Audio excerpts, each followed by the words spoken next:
Did you know that the deadliest air raid in history wasn't the atomic bombs, but a single night of fire that turned Tokyo into hell on Earth? March 9, 1945. General Curtis LeMay ordered 334 B-29 bombers to drop over 1,600 tons of incendiary bombs on Tokyo. But this wasn't about destroying military targets.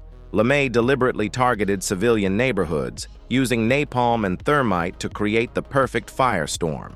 The flames generated winds of 200 miles per hour that literally pulled people into the inferno. Temperatures reached 1,800 degrees Fahrenheit, hot enough to boil water and melt metal. Survivors described jumping into rivers only to be boiled alive.